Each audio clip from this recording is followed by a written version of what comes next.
Hello, good morning, guys. Today we are gonna read the book When Calls the Heart by Jannete. Okay, chapter 6 Introduction. We have read the previous 5 chapters in the continuing previous videos, and if you haven't seen that, just go and check them out.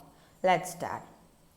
It did appear indeed that Jonathan and Mary were anxious to show me around and to show me off. Never had I spent such a busy 10 days as those that followed my arrival in Calgary. It seemed as though I was constantly changing my dress for the next occasion, but I will admit that it was all exciting and I'm afraid it threatened to go to my head. I had arrived on a Friday, and I discovered that he favored being called John, so I complied, though it did seem a shame to go from a beautiful name like Jonathan to one name as simple as John. Anyway, John and Mary decided that after my long train journey, I needed Saturday to rest. I didn't rest much, for I needed to unpack my clothes for my stay. I spent most of the day washing and pressing my things. I was able to get to know my nephew and nieces, for everywhere I went there they were at my elbow. It was delightful. William had already finished 2 years in the classroom and was held in awe by his sisters. Sarah would shyly plead, "Show me, William, tell me, explain it to me." William did, his self-esteem showing in those hazel eyes under his shock of reddish hair. Kathleen was a dear. Her expression sparkled with mischief as she chattered and watched everything that I did. It was apparent that John and Mary were parents who carefully guided and controlled their children, for even their energetic and outgoing Kathleen was not bold in her venturing, though her eyes showed that she found it difficult to restrain her burst of enthusiasm. As I unfolded an emerald green velvet frock from the tissues that I had carefully wrapped it in, her eyes took on a special shine, and one hand reached out to touch the softness of the velvet. She quickly checked herself and tucked both hands behind her back where they would be safe from temptation. Her eyes sought mine, their message a plea for forgiveness for what she had almost done, but soon they were filled with a gentle question. "Does it feel like baby chickies?" she asked in almost a whisper. "You know," I answered honestly, "I have never had the privilege of touching a baby chickie." "You haven't?" Her eyes were big, and I knew that she could scarcely believe my ill fortune. A look of sympathy followed. "I'll tell Papa," she said, very matter-of-factly, and I knew that she was confident Papa would care for my obvious need. "Have you held baby chicks?" I asked her. "Oh, yes." "Then you touch the dress and tell me if it feels the same." She looked at me, her big eyes wondering if I really meant it. I moved the dress nearer to her to assure her that I did. She slowly reached out one hand and then stopped herself, her eyes meeting mine with a twinkle as she said, "Oh, oh." The hands were both turned palms up. "I'd better wash them first." "They look fine to me," she struggled. "I'd better wash them anyway. Mama says some dirt don't see, don't look." She struggled for the right word. "Doesn't show." "Yeah." She ran hastily from the room and was soon back. She had splashed water on her dress in a hurry, and the hands that she had been so concerned about were still damp where the towel had not been given a chance to do its proper job. She finished drying them by wiping them up and down on the sides of her dress as she approached the velvet gown. She stood for a moment looking at its richness, then she reached out slowly and touched the fold. Gently the little hand stroked the cloth, careful to brush it only in one direction. "It does," she whispered, "and like a new kitten too." I reached down and pulled her to me. "Baby chicks must feel nice, and I have stroked a new kitten, so I know that feels nice. But do you know what feels the nicest of all?" She tipped back her head and studied my face. Little people, I said softly, like and girls. Boys and girls? She giggled and then threw her arms around my neck and hugged me. I swallowed hard. Her wonderful, how wonderful to be able to hold a child, to love unreservedly and have the love returned. Sarah called and Kathleen released her hold. She is probably gonna say, Kathleen, wash for lunch, and I've already washed. She took great pleasure in the fact that she would be able to sidestep the command. She started a lopsided skip as she left the room, not yet old enough to do it properly. At the door, she stopped and turned back. Thank you, Aunt Beth, she called. She threw me a kiss, which I returned, and was gone. A few minutes later, we were indeed gathered for lunch. William held us up because he was off climbing trees with a neighbor. It took Sarah several minutes to locate him. He was scolded gently and sent to wash and change his shirt, which had a rag tear on one sleeve. He reappeared a few minutes later, fresh shirt properly buttoned but not so properly tucked in, and his face and hands scrubbed, though one could easily see the waterline at his chin.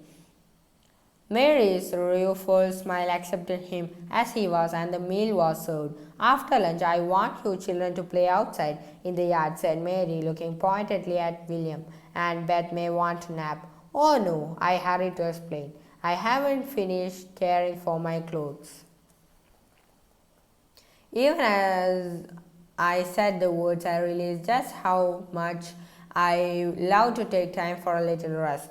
Baby Elizabeth still naps, Kathleen said seriously, and I could tell that she felt very proud about being allowed to go without an afternoon sleep.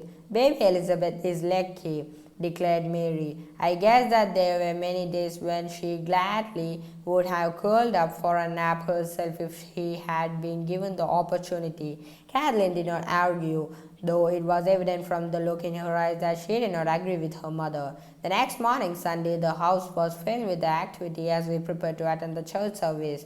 Kathleen was tapping timidly on my door while I was fixing my hair. She came in to show me her dress and ribbons. She looked like she should have been on a calendar. Her pretty clothes and careful grooming accented her pixie-like quality. Her eyes sparkled as she caressed the lace on her pinafore. Do you like it? It's lovely. Mama made it. She did? She did, she nodded. It is beautiful. Your mama is a very fine seamstress.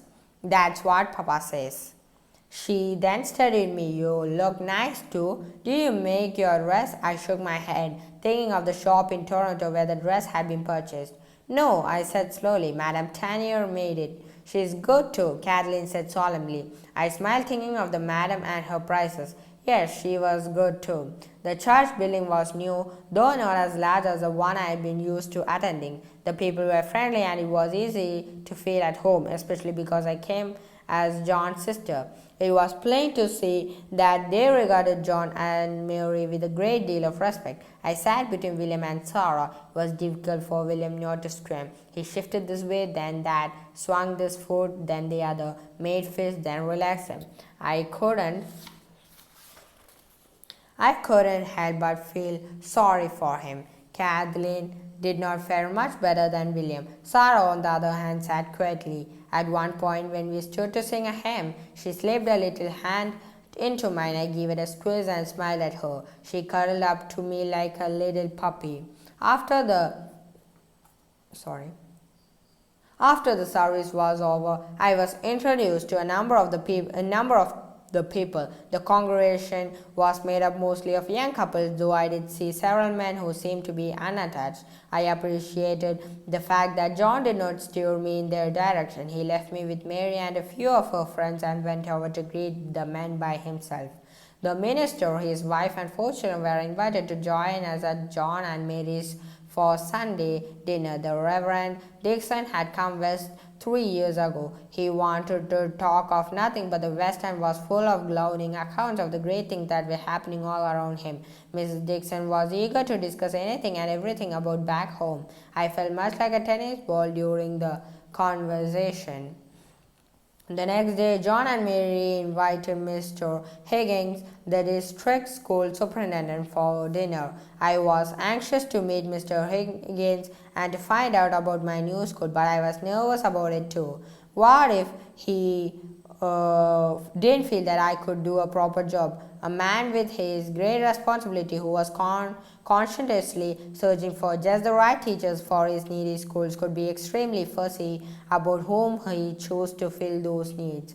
I picture Mr. Higgins as a rather reserved and learned man, balding, maybe a bit overweight, carefully clothed and austere. His bearing, his manner, his very look would speak the seriousness with which he regarded his responsibilities. When Sarah announced that Mr. Higgins had arrived, I hastened to the parlor, pausing at the doorway to compose myself for this important meeting. I was not prepared for what I saw. At first, I must confess, my eyes searched the room for a third party. I was certain that the gentleman laughing and joking with John was not, nor could be possibly be school superintendent Higgins. But while my gaze traveled round the room, John turned and introduced his guest as Mr. Higgins. The man was rather young, about 35, I guessed. He was not carefully groomed, nor was he dignified or austere. His appearance and his conversation indicated to me that he was sloppy, loud, arrogant, and bold. I didn't like any of those things in a man.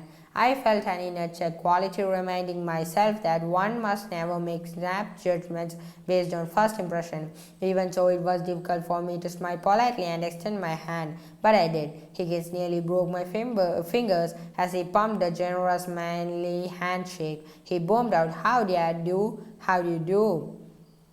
He didn't say that he was pleased to meet me, but I got the feeling that he was, for his eyes carelessly passed over my face and form. He seemed to approve, for he kept right on staring at me. I felt the color creeping into my face. Brother John came to rescue.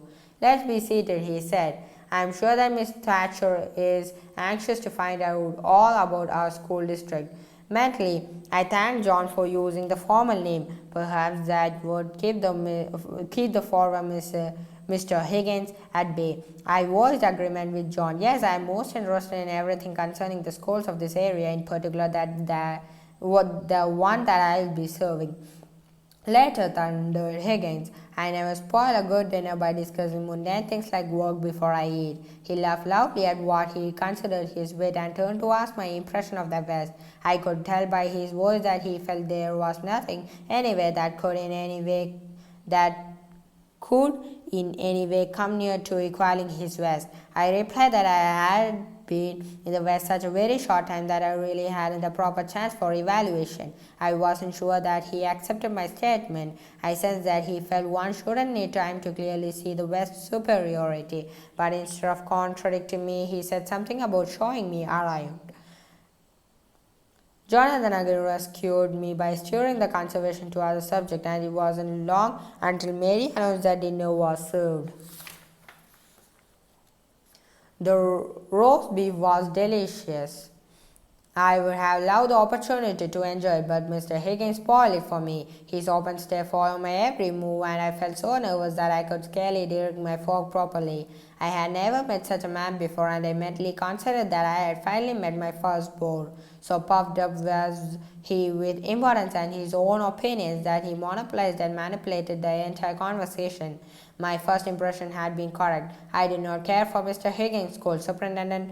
Hopefully, all of the men in the West were not like this man. We never did discuss the school system, though it seemed like hours and hours before we finally had sense enough to excuse himself and go home. As he prepared to leave, he asked if he could call again. "Well," I said, hoping that he would catch my meaning in the tone of my voice. We do need to talk about the school that I am to teach, and I need to find out what I will require.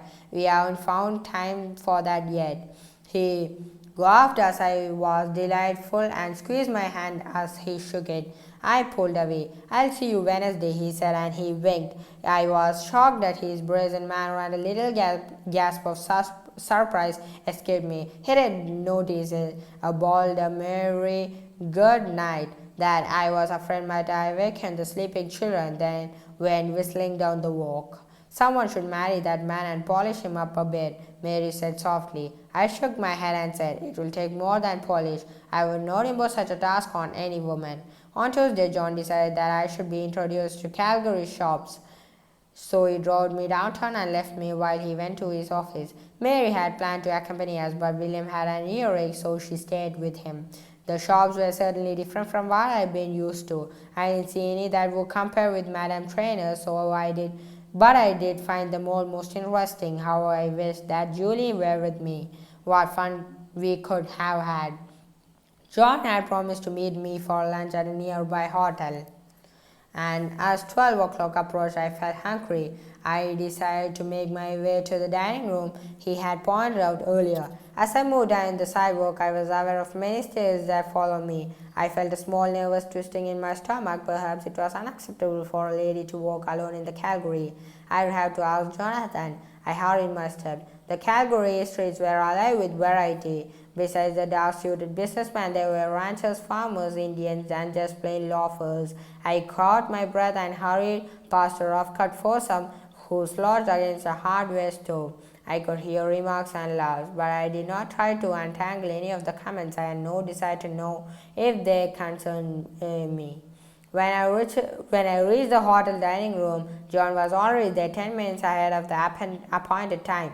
I didn't want you to arrive before me and have to stand around alone and wait, he said. I deeply appreciated his thoughtfulness. We were led to a table, and as we moved through the room, John greeted many acquaintances. For some parties, he stopped and introduced me. To others, he only nodded his greeting and called them by name. I began to see the pattern. When John stopped and made an introduction, it was always to a couple or to a married man. John would then make reference to Mr. who, with his wife and family, lived on such and such a street or operated such and such a business. The gentlemen that he bypassed were obviously single. John was keeping his word and making no effort to pair me off. I smiled to myself at his obvious attempt to comply with my wishes. As I sat down, I could see and feel chairs following me. I laid aside my gloves and purse and smiled at my brother. I hoped that pretending to be at ease would make me feel less edgy. It worked, at least in part. John took over, and soon I felt quite relaxed, even in my new surroundings. I was becoming quite attached to my brother. It was no wonder Mother idolized him. I wish that she could see him here in his town with his lovely wife and well-behaved children. With his prestigious position in his community, she would be so proud. I also felt proud as I sat opposite him, and momentarily I was able to forget the stares. By the way, he said cautiously, your clothes are lovely. Mary thinks so too. But Mary, well, even though she envies you, she assessed that I hint tactfully that you should maybe have a few things a bit more practical for school teaching. Our classrooms are not all that fancy, and well, I'm not good at hinting so. I laughed. John looked relieved. Phew, he said. I'm glad that you took it that way. I wasn't sure whether you'd be annoyed or hurt. I'm just no good at beating around the bush. But Mary is right. Your high-fashion clothing looks marvelous, but it's not too practical for our way of living. John's sincerity and sweetness took all sting out of his words. I realized that he and Mary were right. It was love that prompted them to suggest the change in wardrobe. I'll see what I can find, I promised as our food arrived. By the way, I ventured, is it proper for a lady to venture out without an escort on Calgary Street? Why, did you meet any ladies this morning? Yes, I did. Come to think of it, several. But John frowned. Well, I just felt out of place. Wherever I went, people stared. John grinned. People or men? I flushed. There was no need to continue this conversation. John suggested some shops where I might find the type of clothing suitable for a Western school ma'am, and promised that he would meet me at 3 o'clock to drive me home. At first I thought there would be no pleasure in shopping for things that I considered drab and unstylish, but the more I looked, the more I liked what I found, and the more fun it became. Again, I wished for Julie's company. She would have turned the shopping trip into a hilarious occasion. I found some simple cotton gowns that would be easy to wash and iron, and some undergarment without much lace. I even purchased heavier stockings, though I must admit I didn't care much for the looks of them. I had the clerk bundle up my purchases and check the time. It was already past 3 o'clock. I hurried from the store, concerned that might be waiting. He was there, just a few steps down the street, his broad back turned to me. I hurried toward him and then noticed that he was in conversation with another man. I hesitated. Should I make my presence known in case John was in a hurry to get home, or should I wait until he had finished his conversation? They shifted their position somewhat. I now could see the gentleman to whom John was talking. He was a bit taller than John, which made him tall indeed. A broad brimmed hat shaded his eyes, but I noticed a strong, though not stubborn jaw and a well-shaped nose. He had a clear, clean-cut look, though one would certainly never consider him a parlor gentleman. There was a certain masculine ruggedness about him that suggested confidence and capability. He smiled good naturally and he spoke with John, and I imagined an easy friendliness and an appreciation for a good joke. My slight movement must have caught his eye, for his head lifted. This caused John to look around. "By ride with you, Beth," he said, and they shook hands heartily, gratefully for us. John said as he placed a hand on the man's shoulder. In return, John received a friendly slap on the back. Then the man turned to me. He nodded slightly, raising his hand as he did so, allowing me a full look into his eyes. They were deep blue and determined, but they gave a glint of humor now, even though his lips did not move. I found myself wishing to see him smile, truly smile. But myself before I could offer one to encourage him, he turned and strode away. I could not understand the strange stirring within me. I suddenly wished that John had broken his rule and introduced us. Never before had I seen a man who interested me so much. I stood staring after him like a schoolgirl. A friend, I stammered, and then blushed at my foolishness. Surely John would think me silly. It would have been apparent to anyone that they were friends. Sorry. Very sorry. Yes, that was all my brother said. No offering of the man's name or where he was from. Nothing. I determined not to pursue the matter. The next day, Mr. Higgins showed up a bit after 2 o'clock. I was hoping that he was ready to get down to business, but he wanted to take me for a drive instead. I went. Reluctantly, the whole thing was annoying, and I was very glad that I had a dinner engagement that evening and could insist that I must be home in plenty of time to prepare for it. I pressed him about the school where I would be teaching, but he said that he was still undecided. I reminded him that I should know soon so that I could make an adequate preparations. He continued to be evasive.